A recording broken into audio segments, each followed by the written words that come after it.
کیا پٹھانوں کی قریشی میں شادی ہو سکتی ہے؟ کیا پٹھان یا شیخ لوگ قریشی میں ساتھ شادی کر سکتے ہیں؟ یا نیز قریشی لوگوں کے بارے میں تھوڑی تفصیل بتا دیں کہ یہ کون لوگ ہوتے ہیں؟ زویا صاحبہ انڈیا سے۔ دیکھیں، ہر قوم میں شادی کر سکتی ہے، اسلام میں منع نہیں ہے۔ تو پٹھان قریش میں کر سکتے ہیں، قریش پٹھانوں میں کر سکتے ہیں، شیخ غیر شیخ میں کر سکتے ہیں، غیر شیخ شیخ میں کر سکتے ہیں۔ اللہ کے نظر میں ان اکرمکم عند اللہ اتقاکم، قرآن کہتا ہے کہ اللہ کے ہاں سب سے عزت دار وہ ہے جو پرہیزگار ہو۔ لہذا اصولی طور پر تو جو پرہیزگار لڑکی ہے اس کی شادی بے دین سے نہیں کرنی چاہیے، اور دیندار آدمی کو بے دین لڑکی سے شادی نہیں کرنی چاہیے، اصولی طور پر تو یہ ہے۔ رہا مسئلہ نکاح میں کفات کے بھی کچھ احکام ہوتے ہیں۔ کفات کا مطلب برابری۔ اسلام یہ چاہتا ہے کہ لڑکی جہاں شادی کرے وہ ہر لحاظ سے اس کے پیرلل ہو، اس کے برابر یا اس سے بہتر ہو، ہر لحاظ سے۔ تو اس لیے اگر کوئی قریشی لڑکی واقعی قریشی ہے، یعنی قریشی کا مطلب یہ ہے کہ رسول اللہ صلی اللہ علیہ وسلم کے خاندان سے ہے، آپ کے نسب سے ہے، تو چونکہ یہ نسب اعلیٰ نسب ہے، تو ایسی لڑکی کا نکاح اگر غیر یعنی عرب میں ہوگا، غیر قریش میں ہوگا، تو وہ اس کے پیرلل، اس کے جوڑ کا نہیں ہے۔ تو اگر کوئی ضرورت ہو پھر تو کرنی چاہیے، لڑکیوں کو گھر بٹھا کے رکھنا یہ تو غلط بات ہے۔ لیکن اگر اسی کے جوڑ کا رشتہ مل رہا ہے، مثال کے طور پر ایک لڑکی کو رشتہ مل رہا ہے غیر قریشی میں بھی اور قریشی میں بھی، تو پھر لڑکی کے باپ پر لازم ہے کہ وہ قریشی کو ترجیح دے، یعنی کیونکہ تاکہ وہ اس کے اپنے پیرلل، اپنے کفو میں جائے۔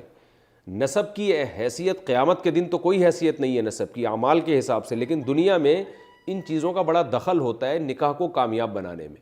مثال کے طور پر ایک بریگیڈیئر کرنل کی لڑکی کی شادی اگر آپ کسی ایک عام چپڑاسی سے کر دیں گے تو یہ جوڑ کا رشتہ نہیں ہوگا، حالانکہ عین ممکن ہے وہ چپڑاسی قیامت کے دن زیادہ اونچے مقام پر ہو اور بریگیڈیئر کرنل وہ کم مقام پر ہو۔ تو آخرت کے اصول کچھ اور ہوتے ہیں، دنیا کے کچھ اور ہیں۔ دنیا میں انسان، کیونکہ نکاح جب تک کامیاب نہیں ہوتا جب تک آپ جوڑ کا رشتہ نہ کریں، تو جوڑ میں دولت بھی دیکھی جاتی ہے۔ ایک انتہائی مالدار لڑکی کی شادی اگر انتہائی غریب آدمی سے کر دی جائے تو اس کا امکان ہوتا ہے کہ یہ شادی کامیاب نہ ہو۔ اس لیے اسلام یہ حکم دیتا ہے کہ لڑکیوں کا نکاح ان کے پیرلل، ان کے جوڑ میں ہونا چاہیے۔ ہاں، مرد کو اجازت ہے کہ وہ اپنے سے کمتر میں نکاح کرے۔ تو اس لیے لڑکی اگر واقعتاً سید ہے تو پھر عام حالات میں اسی کی کوشش کرنی چاہیے کہ اس کا نکاح سید میں ہو، بشرطے کہ سید دینداری میں اس کے برابر ہو اور اس کے اور باقی چیزوں میں بھی اس کے جوڑ کا ہو۔ لیکن اگر اس کے جوڑ کا نہیں مل رہا تو پھر غیر سید میں کر دی جائے۔ یہ جو بعض لوگ بالکل ایک ناک کا مسئلہ بنا لیتے ہیں کہ ہم چونکہ سید ہیں تو ہم نے غیر سید میں کرنی نہیں ہے، اس کی وجہ سے بعض دفعہ وہ بے دین لوگوں میں کر دیتے ہیں، یعنی وہ سید ہوتا ہے دیندار نہیں ہوتا، اس میں کر دیتے ہیں وہ شادی۔ یہ تو ظلم ہے، یہ تو اور بڑی زیادتی ہے۔ یا بعض دفعہ سید کے انتظار میں لڑکی کو بٹھا کے رکھتے ہیں کہ ہم چونکہ سادات میں سے ہیں تو ہماری بچی ہاشمی میں، قریشی میں ہی جائے گی، تو اس وجہ سے نکاح میں تاخیر کرتے ہیں، تو یہ بالکل ناجائز ہے۔ تو ایسی صورت میں غیر خاندان میں کر دینا یہ زیادہ بہتر ہے بنسبت لڑکی کو بٹھانے کے یا اس کی شادی میں دیر کرنے کے۔ تو یہ چند چیزیں۔ تو اگر یہ جو ہمارے ہاں قریشی ہیں ان میں واقعی جو بہت سارے قریشی ہوتے نہیں ہیں، بعض قومیں ایسی بھی گزری ہیں جو ایسے کام کیا کرتی تھیں جو زیادہ عزت کے کام نہیں سمجھے جاتے، تو بعض دفعہ وہ پھر لوگ ان کی عزت نہیں کرتے تھے تو انہوں نے اپنا نسب چینج کر دیا، انہوں نے اپنے قومیں کا نام تبدیل کر دیے۔